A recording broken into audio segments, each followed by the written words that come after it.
Olá, eu sou Angélica Beatriz, sou bióloga, sou inspetora de recursos naturais do Naturatins e trabalho na gerência de pesquisa e informações da biodiversidade.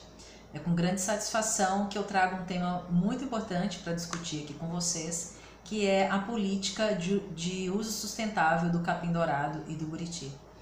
O capim-dourado e o buriti são as duas espécies do nosso cerrado que são utilizadas na confecção do artesanato com capim-dourado. Esse artesanato que ao longo de muitos anos vem sendo um dos itens de maior importância, né, para a questão econômica de comunidades rurais na região do Jalapão e outras regiões também do estado do Tocantins. Aproveito para observar que esse mês se comemora internacionalmente a biodiversidade.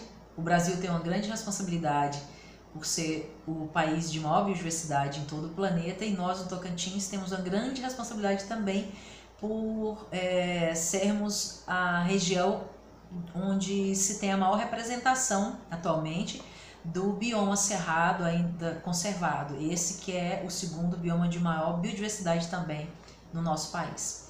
Então, o Naturatins está totalmente envolvido com a questão da implantação dessa política. E, como vocês sabem, o Naturatins é responsável pela execução da política de meio ambiente de todo o estado, e a proteção, então, dessas duas espécies não poderia, então, deixar de ter esse destaque. O Naturatins começa, então, a trabalhar com essas duas espécies no sentido de garantir a sua proteção. Lá atrás, no ano de 2003, quando o Parque Estadual do Jalapão começou a ser implementado. O Parque Estadual do Jalapão é a unidade de conservação que foi criada em 2001. Em 2003 começaram-se então os trabalhos técnicos, né, dentro da perspectiva então da implementação da unidade de conservação. E uma das demandas de maior relevância dentre as inúmeras que a unidade de conservação tem era entender os processos, né, de coleta e uso do capim-dourado e buriti para a confecção desse artesanato. O capim-dourado, ele é uma espécie da família das sempre-vivas, chamadas tecnicamente de Euryocalláceas, que ocorre nas veredas, assim como o buriti, que também ocorre na vereda, que é uma das palmeiras mais importantes também em toda a região de Cerrado e também na região amazônica.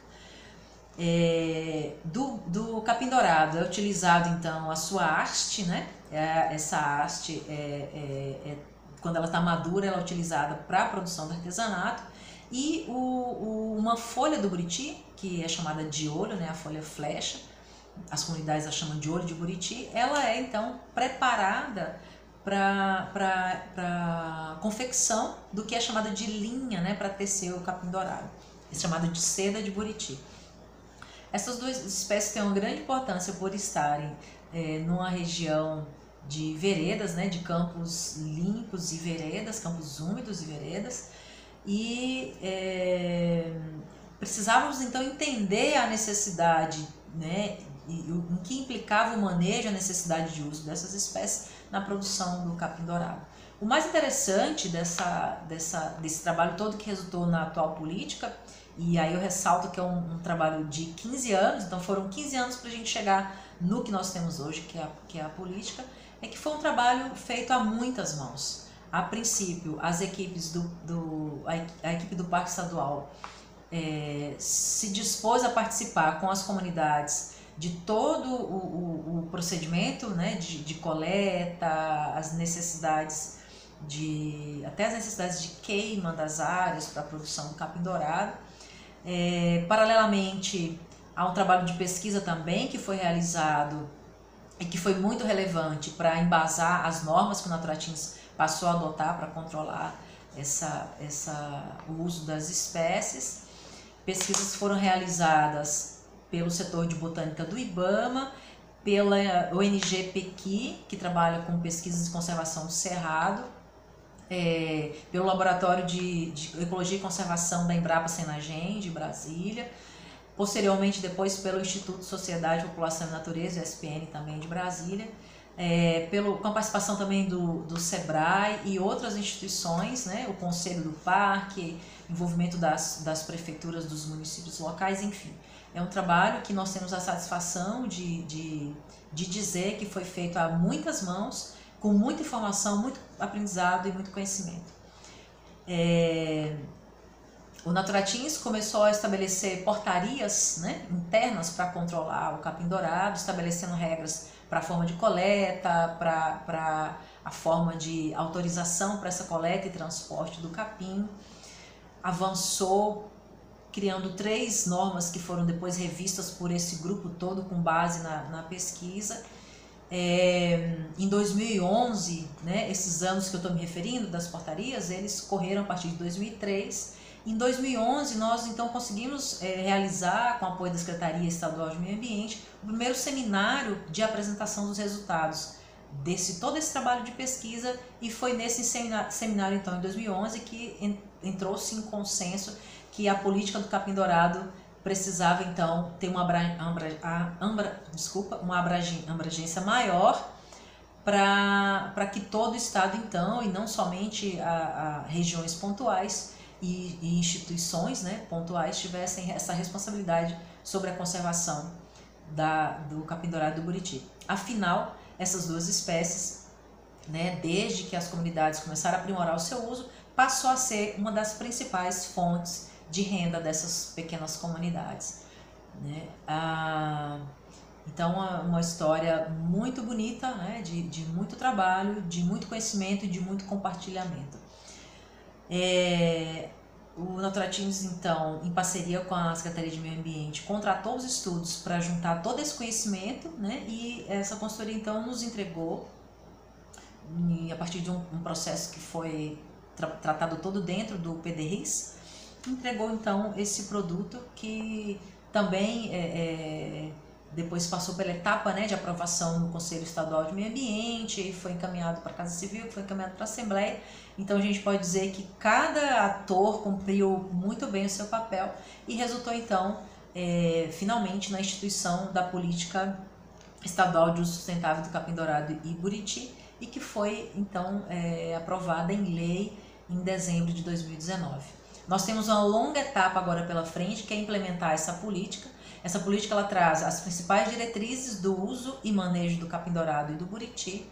Ela traz também importantes instrumentos que passam a vigorar a partir da instituição da lei, e esses instrumentos nós temos que nos preparar, organizar junto a essas instituições lideradas pela Secretaria de Meio Ambiente, pelo Naturatins, para então implementar tudo o que essa política, né, está trazendo para nós.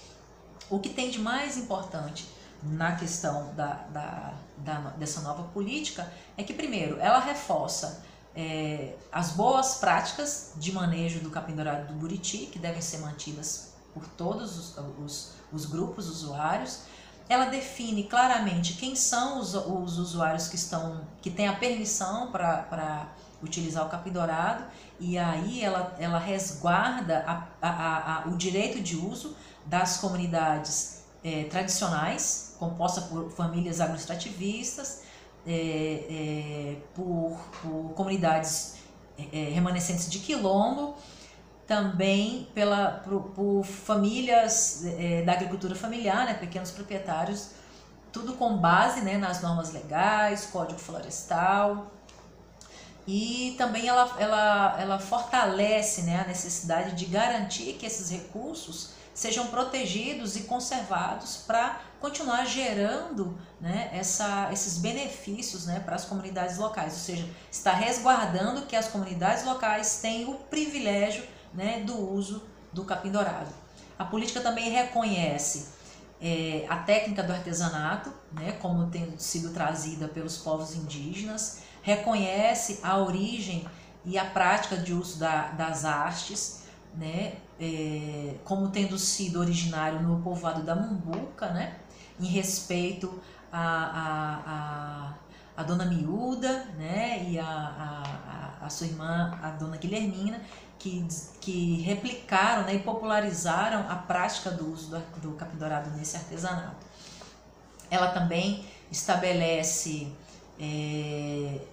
regras para que o capim-dourado seja tratado dentro das regiões, né? E aí a gente lembra que as pesquisas nos mostraram que o capim-dourado ele não se concentra, né, nas veredas da região do Jalapão, ele também é encontrado em outras regiões do estado, como por exemplo na APA, a Ilha do Bananal Cantão, e portanto ele precisa, a implementação da política precisa envolver várias instituições, né, vários atores no compromisso de resguardar então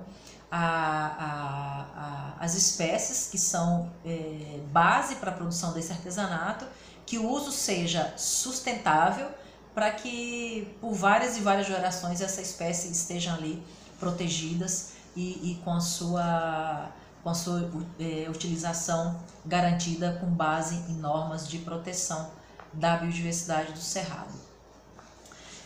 Nós temos um longo caminho pela frente, né? Foram 15 anos para a gente chegar nessa política. Nós consideramos que foi um avanço bastante importante, que ele tem um marco de ter se valido de informações de todas as fontes, né, que mereciam esse crédito, né, conhecimento das populações, o conhecimento científico, o conhecimento do órgão ambiental com as suas atribuições de regulamentar o uso das espécies. E a gente precisa agora contar que a partir de então todas essas normas sejam praticadas, né, sejam colocadas mesmo em vigor, que as associações de artesãos, de famílias agroextrativistas, que as comunidades tradicionais todas estejam engajadas e que busquem de fato, né, se fortalecer, manter essa parceria junto com o Naturatins, por meio do Parque Estadual do Jalapão, pela APA do Jalapão, todos os entes, né, que estão envolvidos com a proteção dessa espécie, e que a gente possa de fato comemorar, né, novas conquistas em prol da manutenção dessas espécies. Lembrando que quando a gente fala em proteção de capim-dourado e de buriti, a gente está falando da proteção da vereda, que é um importante ambiente natural que garante as águas do cerrado, que todos nós fazemos uso, garante a qualidade ambiental da região e garante a sustentabilidade das famílias que dependem, né, do artesanato resultante do uso dessas espécies. É claro que a gente tem pouco tempo aqui para falar sobre isso, mas nós estamos sempre à disposição para discutir, para tirar dúvidas, para orientar. O Naturatins mantém a sua responsabilidade, então, por criar os instrumentos a partir dessa nova política para definir e deixar bem claro, né, as regras da coleta, do transporte, da autorização, como também de estabelecer os instrumentos que essa política está prevendo. E todos os dados, né, desse histórico que eu levantei aqui para vocês podem ser encontrados no nosso sistema de informação sobre gestão de unidade de conservação, o GESTO. Nesse vídeo vai aparecer para vocês o endereço do GESTO, vai aparecer algumas ilustrações sobre alguns detalhes, né, que resultou na criação das normas. Também vai aparecer para vocês onde encontrar o guia de boas práticas de manejo do capim-dourado e do buriti, que são dos instrumentos dessa política. E, enfim, agradeço então a todos os envolvidos, né, nesses 15 anos. Agradeço a todos que cumpriram o seu papel, né, no estabelecimento dessa política. E convido a todos a seguirmos em frente, garantindo que o uso sustentável será sempre uma prioridade aqui no Tocantins e na proteção do nosso cerrado. Obrigada a todos.